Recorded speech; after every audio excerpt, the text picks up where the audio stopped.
എല്ലാരും കിടന്നുറങ്ങുമ്പോ നമ്മളൊരു 2 റക്അത്തെങ്കിലും അള്ളാഹുവിന് വേണ്ടി തഹജ്ജുദ് നിസ്കരിക്കുക. എത്രയും നിസ്കരിച്ചാൽ അത് നല്ലതാണ്.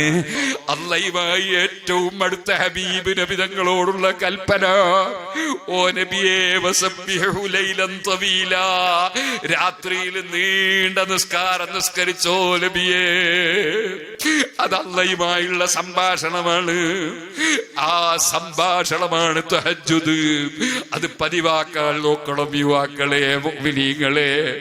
പ്രത്യേകിച്ച് എന്നെ പോലെ താടിയും തലയും ഒക്കെ നരച്ചവർ. അതൊരു സിഗ്നലല്ലയോ? ഖബറിലേക്ക് അടുത്തു എന്നതിന്റെ സിഗ്നലല്ലയോ? അതിനുവേണ്ടി ഒരുങ്ങേണ്ടതില്ലയോ? പാതിരക്കിരുന്ന് പടച്ചവനോട് അസ്തഗ്ഫിറുല്ലാഹൽ അലീം, പടച്ചവനോട് മാപ്പ് ചോദിക്കണം. അങ്ങനെയുള്ളവരാണ് അല്ലാഹുവിന്റെ ഇഷ്ടദാസന്മാരായ മഹാന്മാർ.